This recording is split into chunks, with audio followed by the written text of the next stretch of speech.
Ternyata Ronald ini seorang mantan kafir. Mantan kafir. Betul. Bisa disebutkan Oh, gitu. bisa disebut gitu ya.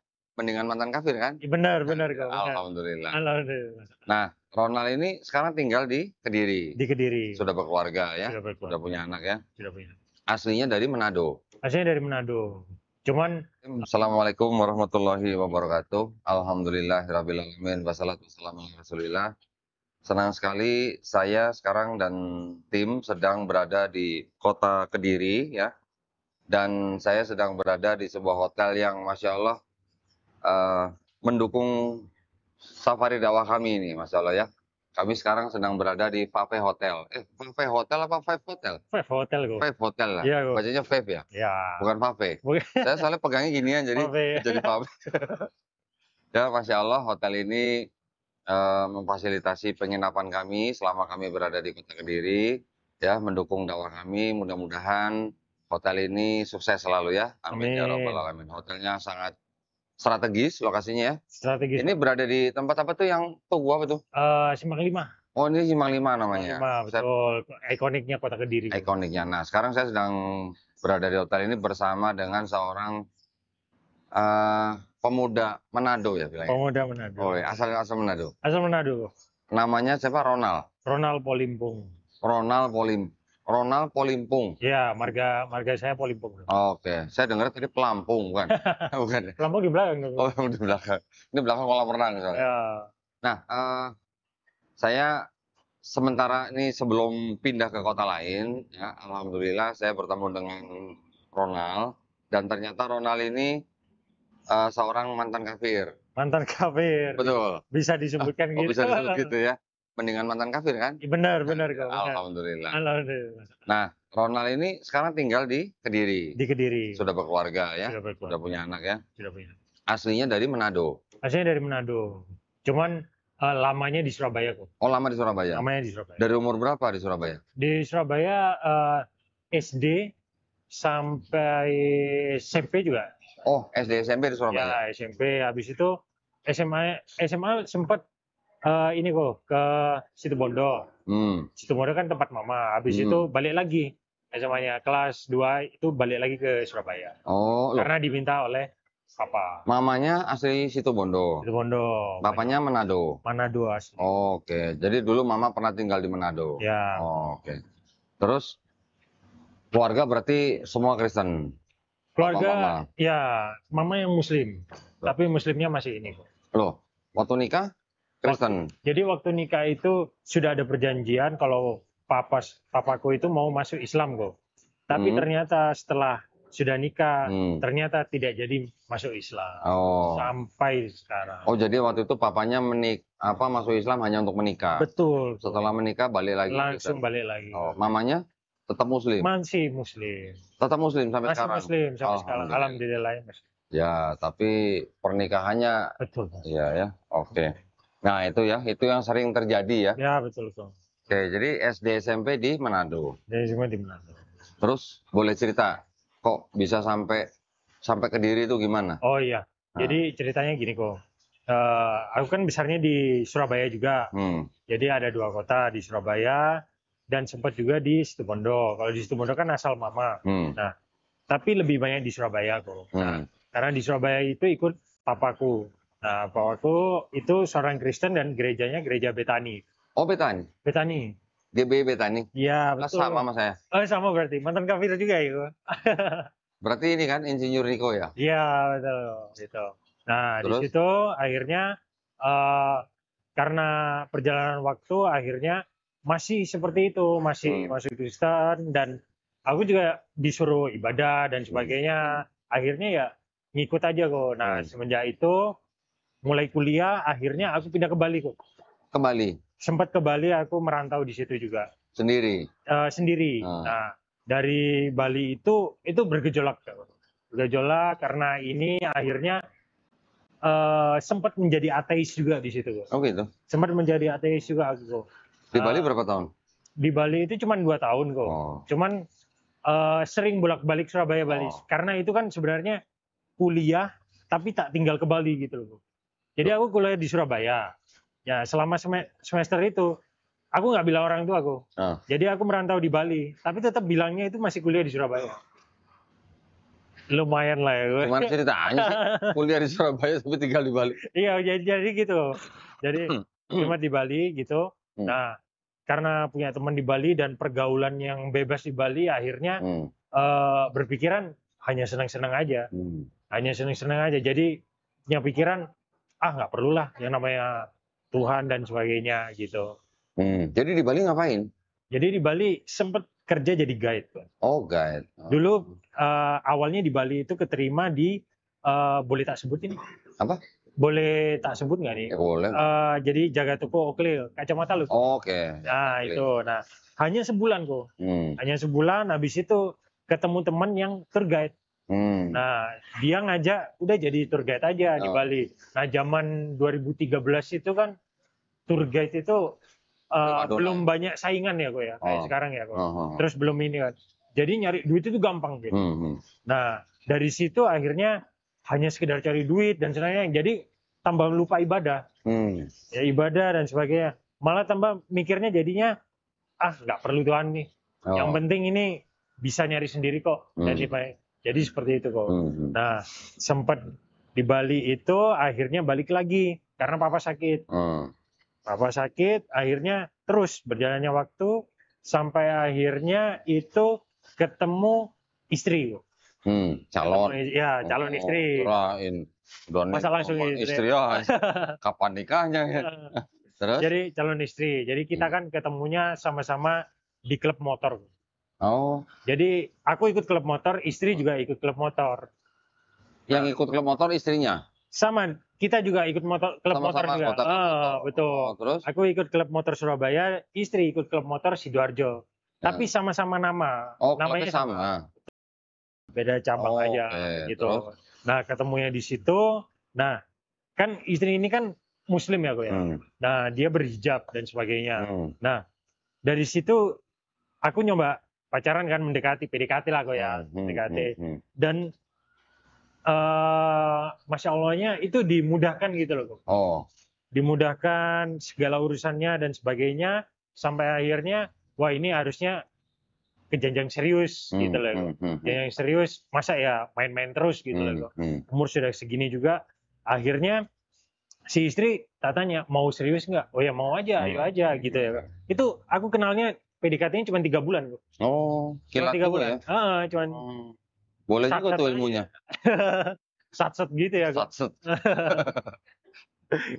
Habis itu setelah 3 bulan itu kan obrolan serius akhirnya ya sudah, tapi si istri nggak mau pernikahan beda agama.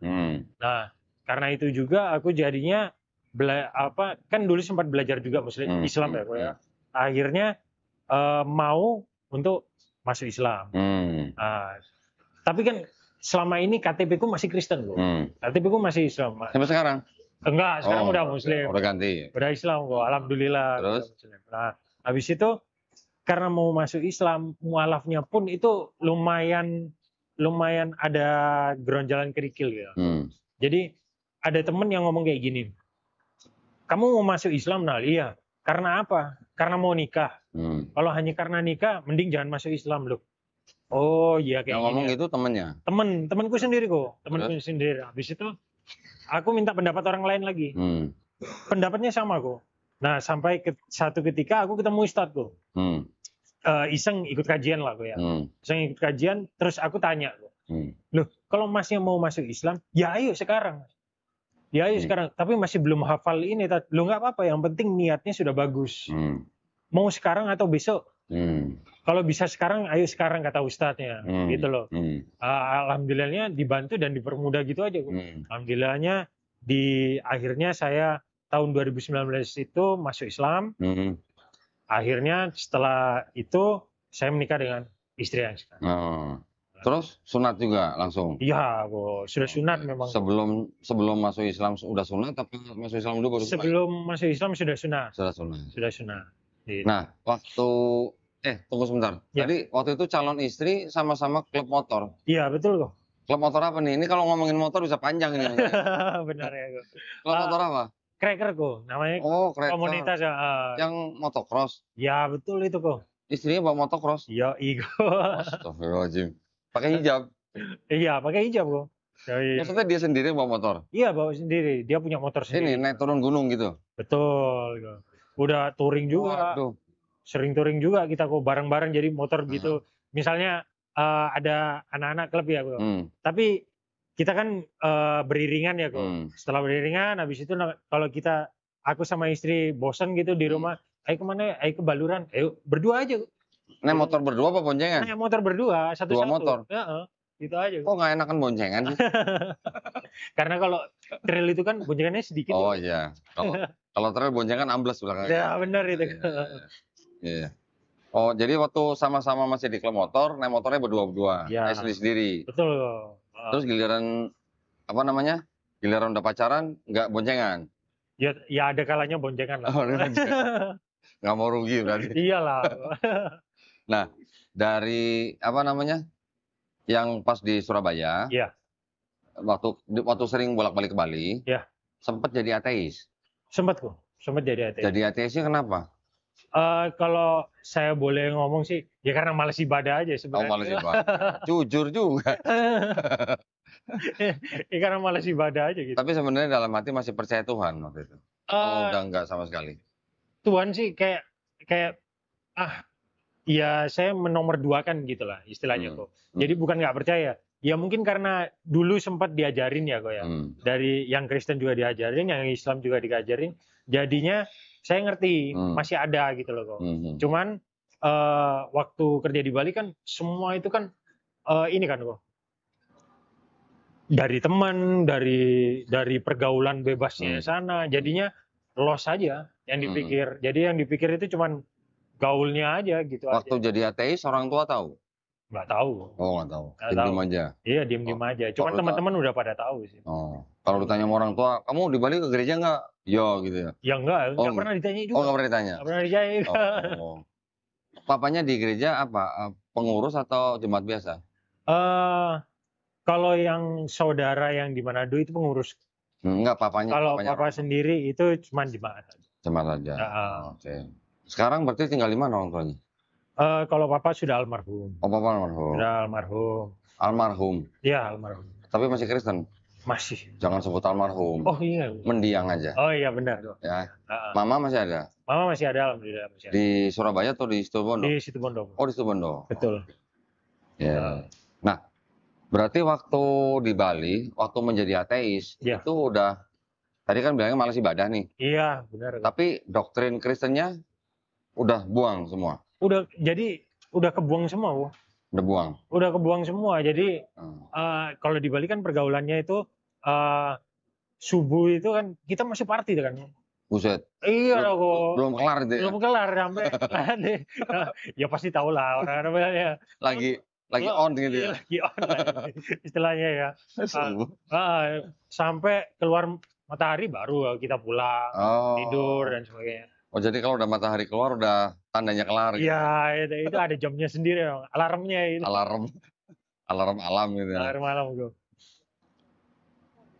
Ya, terus? Nah waktu belajar Islamnya itu, selain daripada memang ada niat karena mau menikah, terus masuk Islam, gimana belajar Islamnya menerima dengan mudah Islamnya? Alhamdulillah kok. Jadi saya memang niatnya kan mau belajar Islam. Nah, alhamdulillahnya saya juga ditemukan sama teman-teman dan ustadz-ustadz yang lumayan berpengaruh ya, Pak. Jadi gitu. Jadi kayak sekarang saya juga alhamdulillah saya berada di tim Share INH Jatim. Share INH Jatim itu kan yang foundernya dari Ustadz Muhammad Hussein Gaza. Betul gitu. Ya alhamdulillahnya saya di Kediri juga berkumpul sama ustadz-ustadz ini, Ustadz Rifki, Dari tahun berapa bergabung dengan Share INH Jatim? Dari tahun kemarin kayaknya. Tahun kemarin? Oh baru setahun ini ya? Oke. Nah ini sebelum kita ngobrolin nanti lebih jauh mengenai Share INH, jadi setelah menikah dengan istri yang sekarang, sudah punya anak kan, terus sekarang jadi tinggal di Kediri? Tinggal di Kediri, stay di Kediri. Oke, apa namanya, istrinya memang kerja di Kediri? Atau Ronald yang kerja di Kediri? Enggak, kalau yang kerja di Kediri itu istri kok. Jadi istri awalnya kerja di pabrik di Pasuruan kok. Di Pasuruan, akhirnya dipindah ke pusat di Kediri ini, pabrik sini. Pabrik apa kalau boleh tahu? Pabrik rokok, Bu. Oh, rokok ya? Iya, oh gitu, berarti rokoknya gratis terus tiap hari? Waduh, ya nggak gitu Oh, juga. Kirain gratis rokoknya. Setiap pulang bawa rokok. Pulang 1 slop gitu. Enak tenan gitu ya. Oh, jadi dipindah ke Kediri ya? Iya, betul. Kalau Kediri rokok tahu lah ya, kayaknya merek apa lah ya? Iya.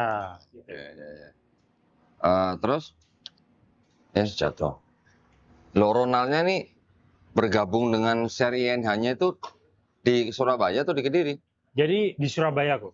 Oh, gabungnya di Surabaya. Jadi kan saya lumayan sering ikut aksi kok.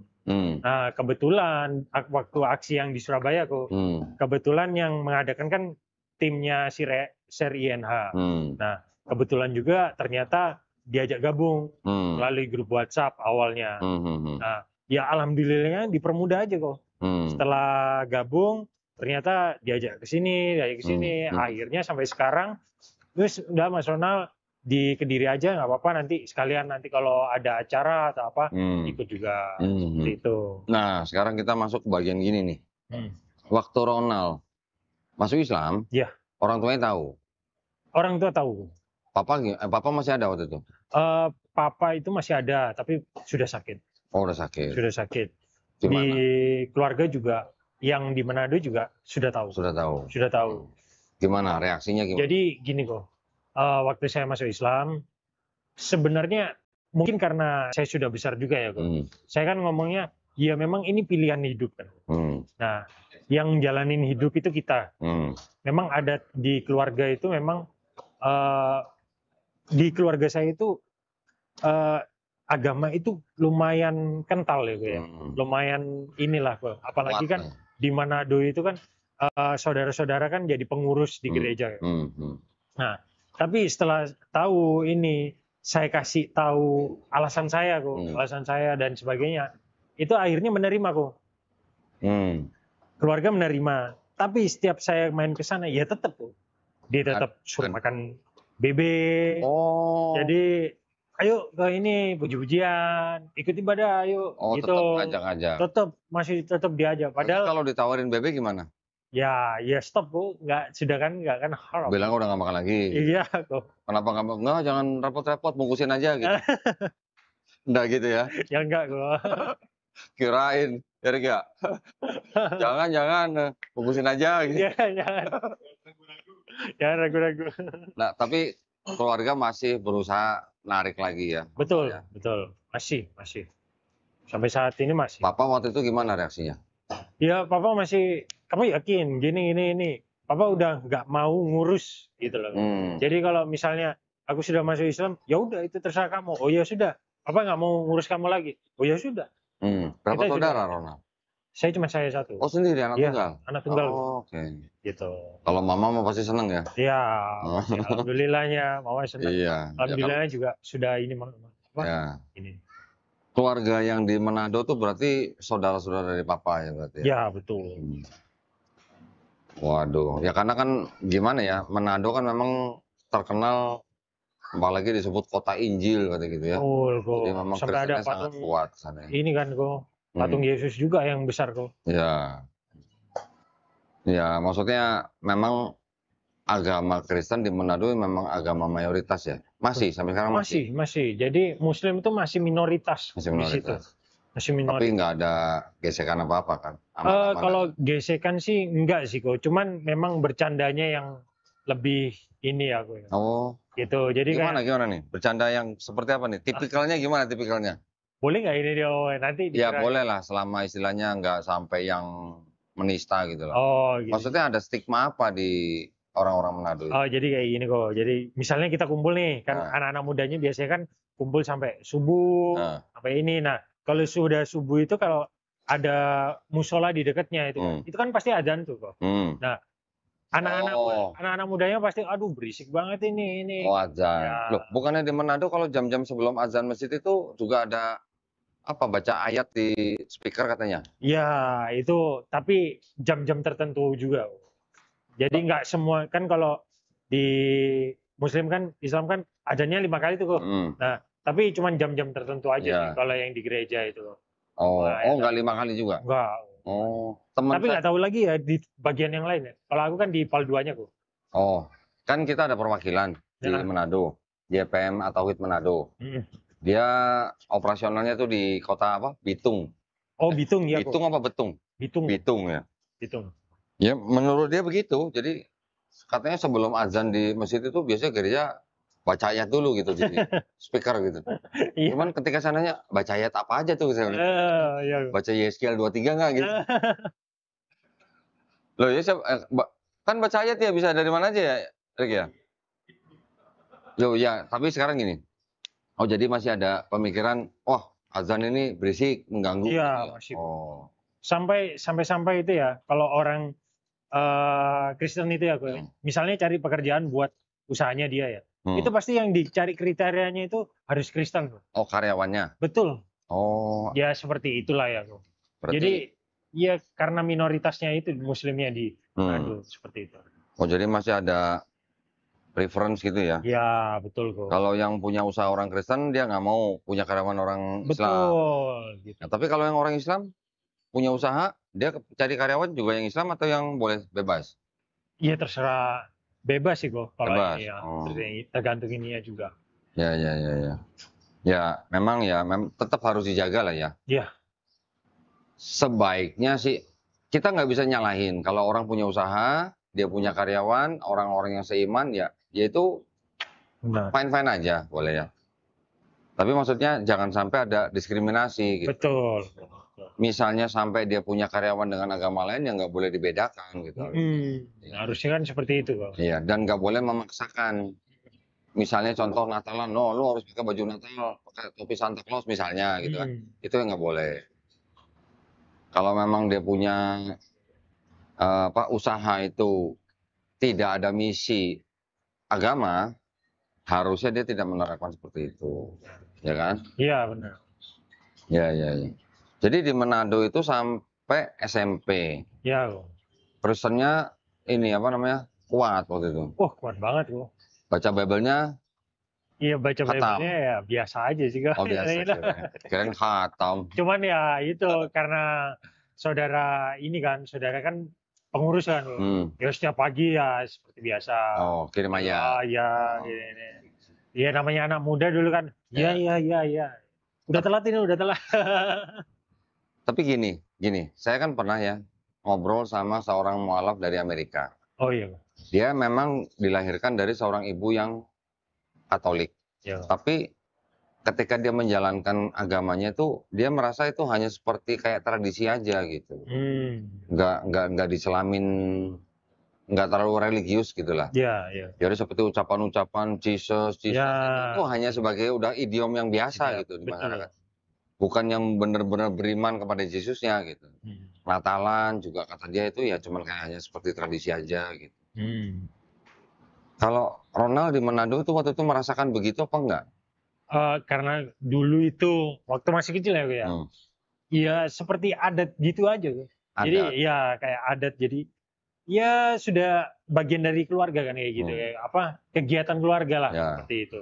Nah semenjak merantau di Jawa, di Surabaya ini, itu kan mulai banyak mengenal teman Muslim kan. Pemikirannya seperti apa. Soalnya dulu di Manado itu, kalau teman Muslim hati-hati. Intinya diwanti-wanti lah intinya. Tapi ternyata waktu merantau, banyak kok ada yang ada yang menghargai. Ada yang cantik gitu ya. Ada cantik gitu. Ada yang menghargai juga gini. Ntar Enal tak ini dulu. Mau sholat dulu? Oh ya silakan. Gitu. Loh, waktu ke Jawa nggak tambah kaget tuh azan makin banyak? Iya. Kaget juga. Banyak kan, lebih banyak kan pasti kan dari Manado. Speakernya udah keras-keras semua. Iya. Oke. Tapi setelah di Jawa baru mungkin pikirannya agak terbuka. Iya betul kok. Jadi kan udah banyak teman Muslim jadinya, ternyata seperti ini gitu loh. Dan seperti ini akhirnya kita berpikirannya jadinya terbuka gitu. Jadinya terbuka. Apalagi kita merantaunya di Bali kan, waduh tambah murtadnya tambah. Tambah murtad. Tambah murtadnya tambah. Apalagi banyak B2 di sana. Waduh, banyak nasi campur gitu. Nasi campur. Aduh. Jadi di Bali itu udah kayak Firdaus gitu ya, Pak. Iya, benar. Ronald waktu itu Iya. ya. Oke. Berapa lama jadi ateis di Bali? Dari 2013 Sampai? sampai 2018. Ya, Oh, sekitar 2019 lah 19. lebih tepatnya. 6 tahunan ya. Ya, Itu udah freedom bener tuh ya. ya sudah freedom itu udah. Udah freedom, fun lagi. Iya, itu udah. Meskipun kadang pulang gitu ya ke Surabaya, diajak ke gereja gitu ya. Ya duluan. Kan duluan. Duluan. Nanti ke gereja kan biasanya kan kalau apa-apa kan gereja subuh kan. Pagi kan ya. Ayo deh ini, ya nanti Wah, nanti gereja yang malam aja aku. Nanti kalau malam ya keluar aja aku. Iya. Udah nggak gereja udah. Nyari rawon. Iya, nyari rawon. Oke. Gitu. Tapi berarti doktrin Trinitasnya berarti waktu itu nggak nempel berarti ya? Nggak terlalu ini sih. Ronald ya? Iya, mungkin karena akunya juga ya. Yang namanya anak muda dulu ya. Gitu. Nah, sekarang kita bicara Islam nih. Iya. Oke, jadi waktu Kristen Ronald juga nggak terlalu nempel doktrinnya. Ketika masuk Islam gimana? Gimana Ronald waktu itu sebagai seorang yang lama jadi Kristen, 6 tahun ateis, terus kemudian menerima Islam tuh konsep apa yang diterima? Banyak sih kok. Banyak konsep. Soalnya gini, sebentar saya potong sebentar. Soalnya kan tadi bilang dari Kristen menjadi ateis, tadi jujur malas ibadah gitu. Iya benar kok. Oke, sekarang dari ateis masuk Islam, ibadahnya kan dikejar gitu kan? Dikejar, betul kok. Gimana? Nah ya itu kok. Nah awalnya kan memang kalau dulu kan ateis karena malas ibadah aja kan. Mikirnya udah cuman party aja kan. Waduh. Party dan ini pergaulan bebasnya dan ini. Nah sekarang karena aku lebih mikirnya itu sekarang ke akhirat. Jadi ada satu momen kok, saudara meninggal kok. Nah, ada yang ngomong juga kalau meninggal ini nanti kita kemana ya? Apa reinkarnasi? Apa kayak gimana? Akhirnya aku tanya nih sama Ustadz. Jadinya ternyata ada alam baka tuh. Nah, alam baka ini akhirnya aku pelajari. Aku pelajari sedikit-sedikit tanya dan sebagainya. Dan itu juga ke alam baka juga harus ada punya amalan-amalan yang baik, ya kan? Sama akhirnya, oh berarti di Islam itu juga kita harus mengejar akhirat juga, gitu loh. Jadi pada intinya aku masuk Islam itu karena kita kan ibadah, ibadah ya karena mungkin karena udah menemukan jati diri aja ya. Ya. Dan udah cukup dewasa kali. Ya sudah cukup dewasa, pemikirannya jadi lebih padat lah ya gue. Udah mulai mikirin keluarga. Betul, ke depannya bagaimana dan sebagainya. Mau sampai kapan gitu ya. Ya betul kok. Party terus. Bosan juga kok, terus-terusan gitu kok. Oh bosan juga? Bosan juga. Bukan tiap malam? Iya, tiap malam. Every day and every night kok. Malam sampai subuh, siang buat tidur, malamnya begitu lagi? Betul, gitu lagi. Waduh. Terus nyari duitnya kapan kalau begitu? Itu kebetulan ya namanya tour guide kan kok. Punya temen yang dari Australia dulu, itu yang mensupport dana. Oh gitu ya? Oh itu, jadi Nong ajak ke sini dong, nanti dia yang bayarin. Namanya tour guide kan kita cuma menemani kan. Oh, tour guide bawa tamu untuk mabok, tour guide ikut mabok. Gitu. Ya itu seperti itu. Oh jadi berarti namanya mabok gratis? Mabok gratis ini ya. Dapat duit lagi baru kan. Baru ngaku deh, dapat duit lagi ya. Berarti mabok gratis dapat duit lagi. Dapat duit lagi ya. Gitu. Kurang enak apa gitu. Iya itu kok. Nah, cuman gini, kan kita mau refleksi nih ya. Betul. Namanya kita ngobrol begini nih kan, jangan ngobrolan yang ya cuman sia-sia aja. Tapi kita merefleksi, maksudnya ketika Ronald menjadi orang Kristen, Ronald kan waktu itu menyembah Yesus sebagai Tuhan. Iya. Ketika Ronald ateis, Ronald tidak percaya ada Tuhan. Iya. Sebenarnya saya boleh katakan dua keadaan itu, baik Kristen maupun ateis, itu adalah keadaan yang risikonya tinggi dibandingkan dengan orang Islam. Ya, maksud saya gini, kita di Islam, kita diperintahkan beribadah, kita diperintahkan menjalankan agama, diperintahkan bertakwa, ya dengan amalan soleh dan sebagainya. Kita melakukan itu sepanjang hidup kita nih di Islam nih. Kalau ternyata setelah kita mati, ternyata Tuhan tidak ada. Ya. Kita udah ibadah sepanjang hidup, setelah mati, ternyata Tuhan nggak ada. Gitu. Itu kita sebagai orang Islam ruginya apa? Ruginya, ya kalau menurutku sih nggak ada ruginya. Nggak ada ruginya? Nggak ada ruginya. Terus setelah kita mati, ternyata Yesus Tuhan gitu. Kita ruginya di mana? Ya nggak ada ruginya. Nggak ada ruginya juga, ya kan? Jadi karena kita sudah melakukan perintahnya, sudah beribadah, setelah mati, ternyata Tuhan nggak ada, atau ternyata Yesus Tuhan, kan kita nggak ada ruginya. Atau mungkin kalau ada ruginya sedikit lah. Ruginya hanya kita menghabiskan waktu kita di dunia untuk beribadah. Itu aja kan? Iya. Tapi sebagai orang Kristen dan orang ateis, yang sepanjang hidupnya orang Kristen menyembah Yesus sebagai Tuhan, sepanjang hidupnya orang ateis tidak percaya ada Tuhan, ketika mereka mati, ternyata Yesus bukan Tuhan. Atau ternyata Tuhan ada. Rugi nggak? Tambah parah ruginya. Nangis Bombay berarti kan? Gitu kan? Iya nggak? Iya benar. Mereka mau nyesal sudah terlambat. Sudah terlambat. Ya kan? Yang paling bisa mereka lakukan hanya minta supaya balik lagi. Ya. Benar. Tapi kalau sudah di keadaan itu, kan sudah nggak bisa balik lagi. Betul. Ruginya udah rugi yang double kill. Nangis Bombay gitu. Tapi kalau kita kan nggak ada ruginya. Ataupun kalau ada rugi hanya rugi buang waktu aja di semasa hidup di dunia. Berarti kalau begitu orang Islam kan mempunyai resiko yang jauh lebih sedikit dibandingkan dengan orang Kristen dan orang ateis. Betul nggak? Betul banget. Ini hanya pemikiran sederhana aja. Nah benar ya. Tapi ini bisa juga dipakai sebagai bahan pemikiran. Betul. Gitu kan? Ya. Ujung-ujungnya itu yang kita harus pikirkan gitu. Kalau ujungnya Yesus bukan Tuhan, yang rugi Kristen. Benar. Kalau ujungnya Yesus Tuhan, Islam nggak rugi. Benar. Kalau ujungnya ada Tuhan, yang rugi orang ateis. Kalau ujungnya nggak ada Tuhan, Islam juga nggak rugi-rugi amat gitu. Nah, itu aja ya. Mungkin itu bisa buat jadi bahan pemikiran ya. Benar. Oke. Nah, terus setelah menjadi Muslim, ya kok. Gimana Ronald mulai menjalankan Islamnya bagaimana? Ada hambatan atau ada kesulitan atau? Alhamdulillah kok nggak ada sama sekali sih kok. Yang membina siapa? Yang membina awalnya istri kok. Oh istri. Istri untuk sholat, ya sekedar ininya aja dulu, masih belum sunnah dan sebagainya ya kok ya. Ya itu awalnya istri. Nah lambat laun ternyata dipermudah aja dipertemukan oleh ustadz besar gitu, ikut kajian.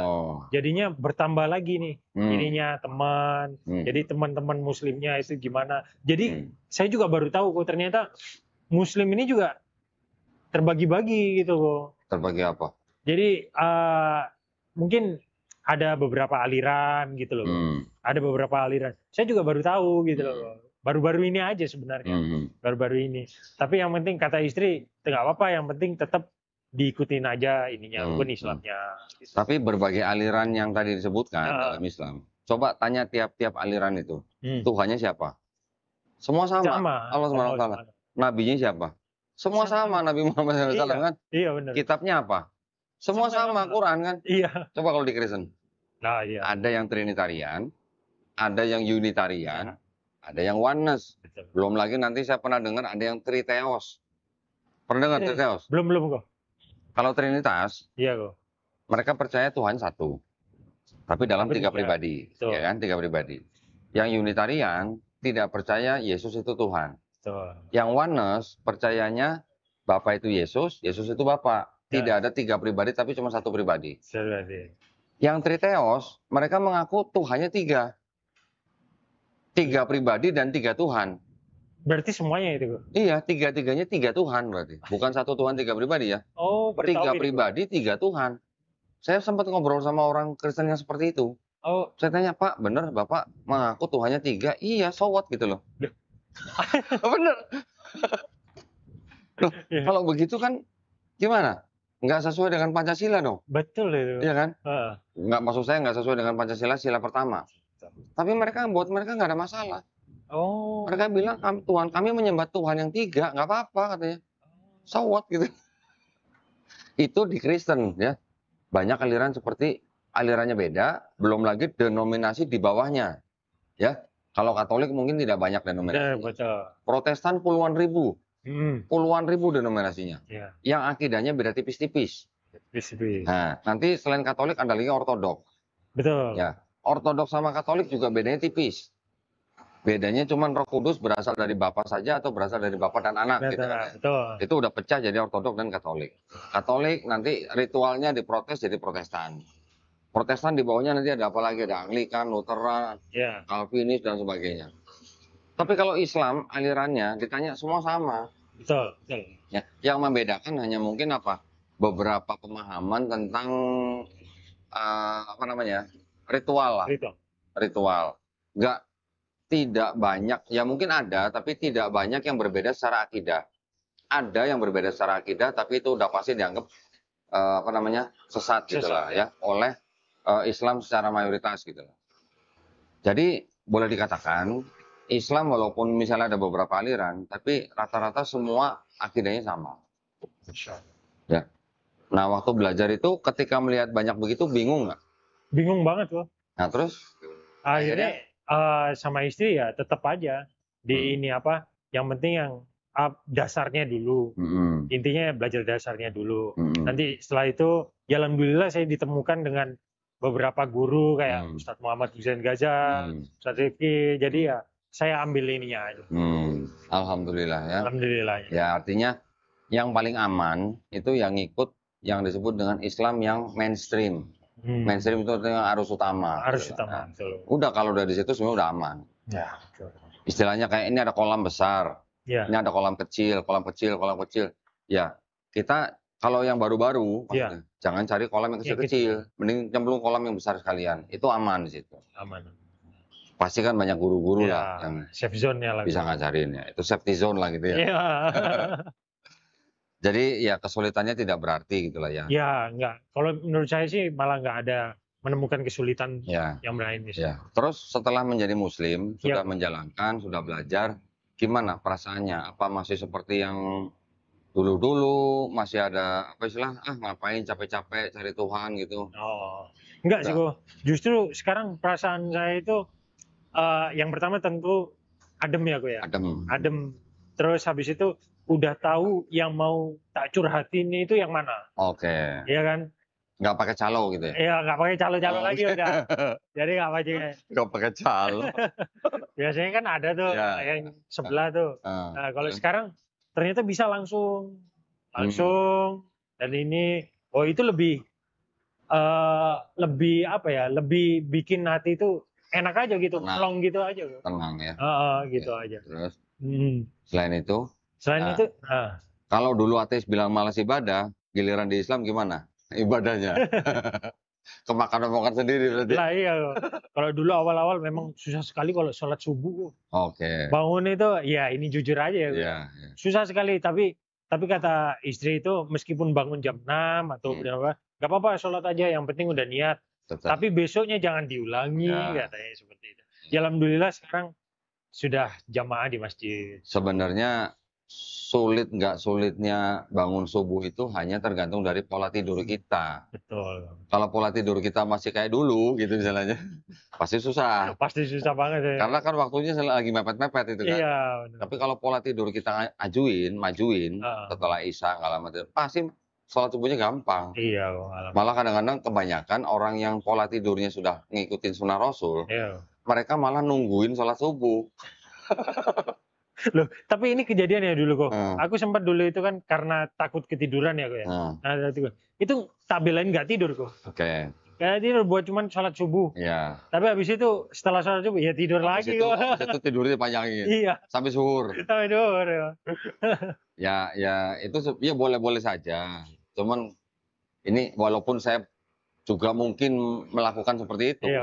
Tapi kalau kata menurut medis itu nggak sehat katanya, nggak bagus. Saya juga begitu sebenarnya. Itu kan hanya karena kita apa ya? Kita nggak mau kehilangan. Ya, yang bagus ya sunnah Rasul lah. Iya betul. Yang bagus. Oke, terus perasaan jadi tenang. Ya. Dulu Kristen, saya yakin mungkin nggak pernah sujud. Nggak pernah kok. Ateis apalagi? Tambah kok. Ateis nggak pernah sujud? Nggak pernah kok. Loh, bukannya waktu lagi on-onnya tuh sampai kepala sujud tuh, Bang? Itu beda lagi itu kok. Itu beda lagi. Bukannya gitu ya? Sampai teler-teler gitu ya. Bukannya lagi on-onnya udah nggak bisa jaga keseimbangan sampai kepala sujud. Nggak tidur. Nggak bangun-bangun gitu. Gimana ngerasain sujud waktu pertama? Alhamdulillah awalnya itu ya kok ya. Jadi kan belum pernah keseringan sujud ya. Tapi lambat apalagi laun sehari 5 kali. lah iya kok. 5 kali berapa rakaat ya? Gimana? Tapi alhamdulillah sekarang sudah terbiasa kok, sudah terbiasa. Terus habis itu ternyata sujud juga merupakan menyalurkan aliran darah juga gitu. Jadi semua gerakan di Islam itu juga di mana kedokteran itu juga ada manfaatnya gitu loh. Iya, benar. Gitu loh. Nah, jadi itu. Ya, ternyata ada gunanya ya. Ada banget Bu. Berarti yang nyuruh sholat kan tahu ya? Iya. Gitu. Berarti sholatnya udah merasakan. Sudah. Ternyata ada gunanya buat kita. Ya. Puasanya gimana dulu? Waduh, soalnya begitu ditanya puasa, waduh. Gimana puasanya? Kalau dulu puasa sempat disuruh puasa setengah hari dulu. Oh gitu. Oh ini on the job training ya? Iya, training dulu puasa setengah hari nggak apa-apa gitu. Waduh, kalah sama bocah ya. Jadi kalau duhur gitu, makan banyak udah kok. Makan banyak, minum banyak. Terus? Habis itu sudah puasa lagi. Maghrib gitu. Bisa begitu. Jadi waktu dulu pertama-tama, tahun pertama puasa, dari 30 hari puasa, yang nggak bolong berapa hari? Ya berapa ya? Aduh. Oh jadi ada kesulitan di puasa ya? Ya, cuman di puasa aja sih. Terus gimana akhirnya bisa menyesuaikan, akhirnya gimana? Akhirnya balik lagi ke niat ya gue ya. Balik lagi ke niat. Yang penting niat. Akhirnya coba sehari niat kan gue. Meskipun sambil kerja dulu niat gitu. Akhirnya alhamdulillah meskipun lemes-lemes, meskipun bibir kering gitu. Aduh. Pas habis itu ya alhamdulillah lancar. Sampai sekarang lancar. Alhamdulillah. Jadi sekarang udah nggak bolong-bolong lagi ya? Udah alhamdulillah lah enggak. Nah, tapi yang bolong kemarin di Kodo nggak? Ya. Ayo. Dihitung nggak tuh? Coba dihitung-hitung. Diganti ya gue ya? Ya kalau nggak mau diganti ya itu apa, bayar fidyah. Ya, gampang kan, tinggal dihitung berapa hari itu bayar. Alhamdulillah. Zakat juga udah nggak masalah ya? Berarti. Udah nggak ada masalah alhamdulillah. Berarti tinggal haji yang belum nih berarti. Amin. Semoga aja. Maunya sih seperti itu juga. Siap ya. Insya Allah dimudahkan ya. Amin kok. Baik. Nah terus setelah menjalankan Islam sudah berhasil mengadaptasi berarti ini. Betul. Ya. Iya kok. Berhasil beradaptasi dari kehidupan malam ke dalam Islam. Ke dalam Islam. Alhamdulillah nggak ada masalah. Alhamdulillah nggak ada masalah kok. Alhamdulillah pokoknya semua itu dimudahkan aja kok. Alhamdulillah. Dimana makanya. Diceritakan nggak itu ke saudara-saudara yang di Manado? Awalnya sih sempat kok. Ke saudara yang bukan ini ya, maksudnya masih saudara sepantaran lah ya. Sepupu. Ya sepupu sepantaran gitu ya. Gimana gini? Wah apa? Ayo sholat gini coba ini. Itu dia masih merantau kok. Masih belum merantau. Wah pikirannya masih sempit lah ya kok. Masih di keluarga gitu aja. Setelah dia merantau, terus ketemu lagi dengan saya. Wah dia sudah mulai ngomong, alhamdulillah, masya Allah. Iya, gitu? Makanya aku suruh gini, udah cari cewek muslim aja di Jawa. Oh gitu ya? Islam juga. Biar masuk Islam gitu. Masuk Islam. Nanti belajarnya gampang nanti. Ya. Sebenarnya gini, orang masuk Islam karena menikah, itu tidak ada yang salah. Tidak ada salahnya masuk Islam karena menikah. Iya. Yang jadi salah kalau dia masuk Islam setelah menikah, dia nggak ngejalanin Islamnya. Itu yang salah. Betul. Masuk Islam karena menikah itu hanya salah satu cara untuk masuk Islam. Betul. Islam penting, KTP lah ya. Nah, yang penting setelah nikahnya itu dia ngejalanin Islam apa enggak gitu. Betul. Ya. Gitu. Ya alhamdulillah. Berarti masih sering nengokin ibu dong? Masih yang di Situbondo juga sering ditengokin, yang di Manado juga masih video call. Oh video call. Sering video call. Berarti udah jarang pulang ke Manado? Udah jarang kok, udah jarang. Tiket mahal. Waduh, mahal banget. Apalagi sekarang udah bertiga, aduh. Sekali jalan berasa ya? Aduh, kerasa banget kok. Ya. Oke, nah kalau gitu sekarang kita mau bicara tentang kegiatan Ronald yang di Share INH ya. Oh iya kok. INH itu adalah International Networking for Humanitarian. For Humanitarian. For Humanitarian. Ya. Share INH ini adalah sebuah yayasan yang dipimpin oleh Ustadz Hussein Gaza. Betul. Ya, Ustadz Husain Gaza juga pernah podcast sama saya. Beliau kan memang seorang dai yang pernah tinggal di Palestina. Itu juga gara-gara diwakafkan sama orang tuanya. Karena orang tuanya anaknya kebanyakan. Iya. Tapi alhamdulillah ya kan, ya. akhirnya bermanfaat ya buat manusia. Betul. Terutama buat saudara-saudara kita yang di Gaza. Nah, kita juga sangat mendukung pergerakan beliau. Teman-teman di Sidoarjo ya, di Surabaya. Juga Ronald yang ada di Kediri ini mengikuti langkah pergerakan daripada Ustadz Husain Gaza. Betul. Apa saja kegiatan utamanya? Kegiatannya banyak ya, Ko ya. Dari kegiatan intinya kan kegiatannya ini ke humanity kan. Humanity. Jadi nggak cuman kita bicara tentang Palestina, tapi kalau ada bencana seperti yang di Semeru kemarin, ini kita juga menyalurkan dana di situ. Jadi terus juga ada kegiatan juga untuk wakaf ini Al-Quran, musyawarah Al-Quran itu untuk ke panti-panti itu juga ada seperti itu. Nah, jadi, kalau share INH, ya, itu identik dengan Islam atau bisa bantu ke semua orang agama apapun? Bisa ke semua agama itu. Yang penting berkenan aja. Ya. Tapi tetap yang ini aku. Ya tapi kan nggak mungkin bagi-bagi Quran ke korban bencana Kristen ya. dong. Yang ya dibedain lah. Dibedain. Tapi kalau ya boleh aja kalau yang Kristen mau. Ya, terus masih Islam tapi jangan sengaja. Ya. Jangan sengaja untuk membagi. Hanya misalnya bantuan makan, bantuan apa pakaian gitu. Betul. Ya. Itu yang di Indonesia. Nah, untuk saudara-saudara kita yang di Gaza gimana? Yang dilakukan kita di sini apa? Ya, untuk kita yang di sini, kita bisa untuk menggalang dana. Nanti menggalang dana, nanti bisa dikirim ke tim tim INH yang ada di Gaza kok. Jadi kita punya tim yang ada di Gaza kok. Untuk dari Ustadz Muhammad Husain Gaza. Oke, jadi networkingnya Ustadz Husain yang di Gaza. Istilahnya orang dalam lah. Ordal. Ya ordal. Masih bisa mengirimkan bantuan ke Gaza? Masih sampai sekarang. Jalurnya lewat mana? Jalurnya nanti tinggal rekening aja kok. Jadi via transfer, nanti kita salurkan ke yang menerima teman yang di Gaza. Betul. Orang dalam itu. Tapi di sono terima uang terus beli barangnya di mana untuk bantuan itu? Nanti ada di situ. Jadi kan semuanya di situ kan sebenarnya ada kok. Cuman harganya yang dilipat ini kan. Gitu ya. Itu harganya yang dilipat. Jadi share INH ini memang tujuannya adalah atau utamanya adalah bagaimana caranya membantu saudara-saudara muslim kita yang ada di Gaza. Betul. Ya, dengan cara menggalang dana di Indonesia, mengirimkan ke Gaza. Ya. Dan tujuannya Ustadz Muhammad Husain Gaza pun meskipun di Indonesia kok ya, nggak muluk-muluk tentang menggalang dana aja kok. Tapi mengedukasi juga muslim yang ada di Indonesia. Ya. Mengedukasi penting sih kok. Ya. Soalnya orang-orang di Indonesia kok tahu sendiri kan. Ya. Gitu loh. Apalagi ada yang bela-bela itu ya. Nah, malah muslim tapi malah bela kolonial gitu loh, masih penjajahan gitu. Gitu.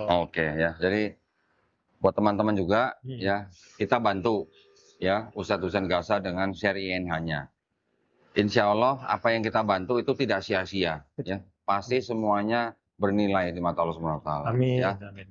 Nah, terus tadi sempat kita ngobrol sebentar. Iya, Bang. Ronald nanya tentang orang-orang Israel yang di sana. Iya, benar tuh. Apa yang tadi mau ditanyain? Jadi kan kalau orang Kristen di Indonesia ini kan pasti justru mereka itu bela Israel tuh kok. Bela Israel karena di Bible itu sudah ada ayatnya tuh kok. Ayat apa? Ayatnya kalau itu memang tanah yang dijanjikan.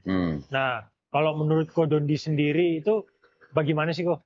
Biar orang-orang Kristen yang di sini juga pikirannya terbuka gitu loh kok. Nah, gitu.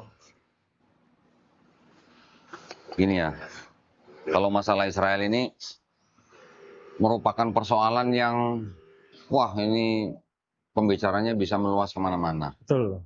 Tapi yang pertama-tama kita harus perhatikan adalah orang Israel yang mendirikan negara Israel, ya, yang berdiri tahun 1948. Iya. Apakah itu benar-benar orang Israel yang darahnya murni Israel? Perlu dipertanyakan. Ya. Kita harus bisa membedakan namanya agama Yahudi Betul. dengan Zionisme. Ya, kita jadi harus bisa membedakan antara Judaisme dan Zionisme. Zionisme. Kalau Zionisme ini kan paham yang mengajak orang-orang Yahudi untuk kembali ke Yerusalem atau Israel dan mendirikan negara sendiri. Kenapa mereka begitu? Karena mereka sudah merasa menderita selama ratusan tahun bahkan ribuan tahun di negara orang, tempat mereka tinggal. Kan kita tahu memang bangsa Israel itu kan tersebar kemana-mana atau istilahnya terdiaspora. Tetapi apakah semua bangsa Israel itu setuju gitu? Setuju dengan berdirinya negara Israel ini? Ternyata belum semua. Oh, belum semua ya, Bu? Belum. Ternyata kalau orang-orang yang berpegang pada Judaism yang kuat, mereka justru menentang terbentuknya negara Israel. Oh. Karena di kitab yang sama yang mereka pegang, itu juga mereka tahu bahwa belum waktunya berdirinya bangsa Israel. Oh. Kalau ditanya, loh, kalau belum waktunya terus berarti kapan? Nanti, tunggu apa? Tunggu firman Tuhan. Nah, orang Israel itu kan mempunyai konsep, mungkin kalau kita sering mengenal nanti akan ada Satrio Piningit gitu lah. Ya. Mereka sebut dengan istilah Mesias gitu. Mesias. Nah, Mesias itu buat orang-orang Yahudi yang paham dengan kitabnya mereka bilang Mesias itu nanti akan datang kalau di seluruh dunia sudah tidak ada perang. Sudah tidak ada orang angkat senjata maksudnya. Angkat senjata. Juga Mesias itu nanti akan datang kalau di seluruh dunia itu semua manusia sudah kenal Tuhan. Sudah mengenal Tuhan, baru Mesias itu datang. Jadi dia nanti yang menjadi raja bangsa Israel di dalam sebuah masa yang namanya masa utopia. Utopia namanya. Utopia. Utopia itu artinya masa kedamaian, Pak. Ya sudah tidak ada perang, istilahnya singa bisa bercanda sama domba itu istilahnya. Ya, istilahnya udah nggak ada. Iya, nggak ada. Nggak ada. Ya. Jadi itu yang ada sebenarnya di benak orang-orang Israel, tapi yang paham dengan agamanya.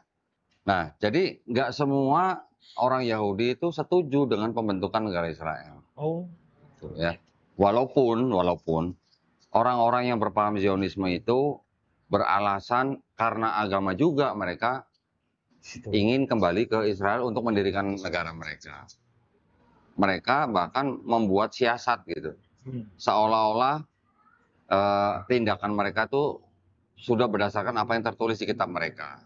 Jadi ada beda pemahaman nih, ada beda perspektif di dalam bangsa Israel sendiri gitu.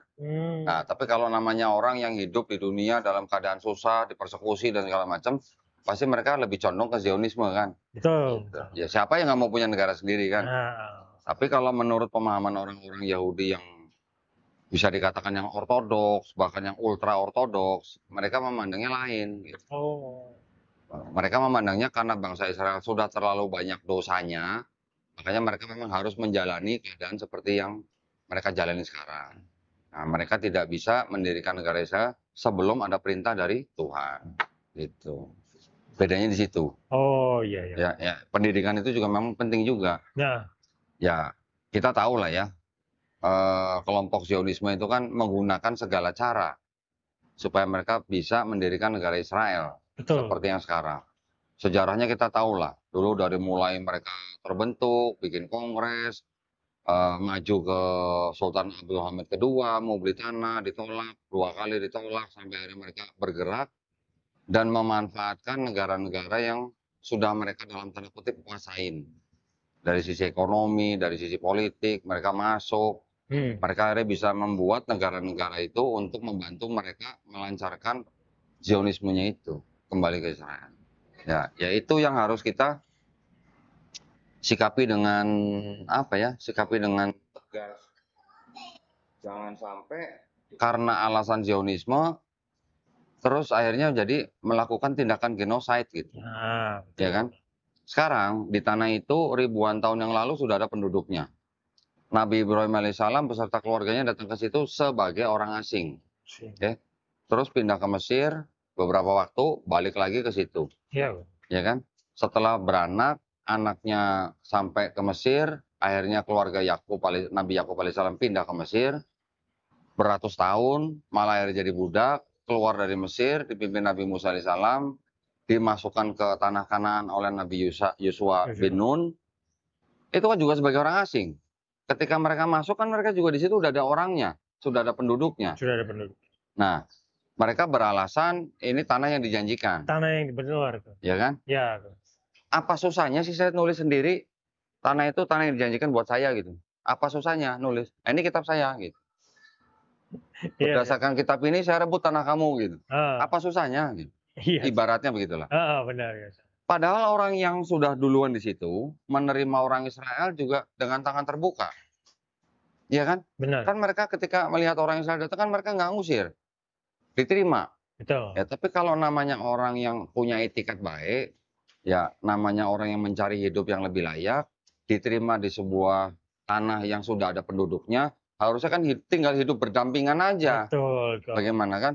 Iya. Nah, tapi yang terjadi sekarang kan tidak seperti yang diharapkan. Iya. Jadi kalau begitu ya itu memang harus benar-benar diselesaikan dengan tegas, dengan tuntutan yang tegas gitu. Benar. Nah itulah ya. Ini mungkin edukasi berarti, juga. Sorry gue tak potong. Berarti Israel ini sama seperti merantau lah ya gue ya. Iya. Jadi kan mereka kan di tempat orang asing itu ya. Iya. Jadi ya istilahnya ya kayak merantau gitu kan. Ibaratnya kan mereka kan sebenarnya datang ke situ kan bertamu. Nah itu ya. Yang tuan rumahnya sudah menerima. Tapi sekarang yang terjadi kan yang tuan rumahnya diusir. Diusir, ya. Nah kan itu yang terjadi jadi. Iya. Ya jadi alhamdulillah Ronald dan teman-teman Share INH Jawa Timur bersama-sama dengan Ustadz Husain Gaza melalui Share INH-nya melakukan pergerakan untuk membantu saudara-saudara kita yang muslim di Gaza. Ya, mudah-mudahan dilancarkan. Amin. Ya, mudah-mudahan apa yang dilakukan di Indonesia bisa membantu lah ya, meringankan penderitaan saudara kita yang di Gaza. Ya, gitu ya. Amin. Baik, mungkin ada pesan Ronald buat teman-teman yang muslim maupun yang belum muslim gitu. Kalau untuk yang belum muslim lebih diperluas lagi perspektifnya. Jadi nggak ada salahnya kok kalian itu belajar kitab Al-Quran. Pasti yang muslim juga pasti boleh kok silakan belajar aja gitu. Nanti kan jadi kita pandangannya nggak terlalu sempit, jadi bisa meluas gitu loh. Nah, cuman gitu aja sih kok. Oke. Gitu aja. Keren ya. Nah, kalau buat teman-teman yang muslim? Kalau buat teman-teman yang muslim, jangan males ibadah terus menganggap dirinya ateis, itu aja. Jangan kayak saya. Jangan ngomongin diri sendiri. Alhamdulillah ya, kita sama-sama saling mengingatkan saja ya. Wa tawassaw bil haq, wa tawassaw bis sabr. Oke.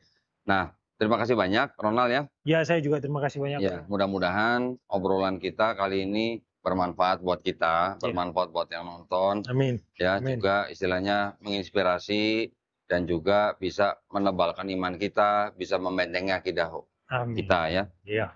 Nah, insya Allah. Baik, terima kasih banyak atas perhatiannya buat para pemirsa. Buat pemirsa juga yang ingin membantu perjuangan dakwah kami, bisa mengirimkan ke BSI dengan nomor 111 88 99 888 atas nama YPM Atawi Jakarta, dan bisa konfirmasi ke nomor handphone 0813 9883 7007. Barakallahu fikum, semoga partisipasi para pemirsa diterima di sisi Allah Subhanahu wa taala sebagai amal jariah ya. Amin ya rabbal alamin. Amin ya rabbal alamin. Baik, kalau begitu kita pamit. Ya, cukup ya? Iya. Akhir kata, wabillahi taufiq wal hidayah. Wassalamualaikum warahmatullahi wabarakatuh. Makasih banyak ya, Nal ya. Makasih banyak. Alhamdulillah. Minum.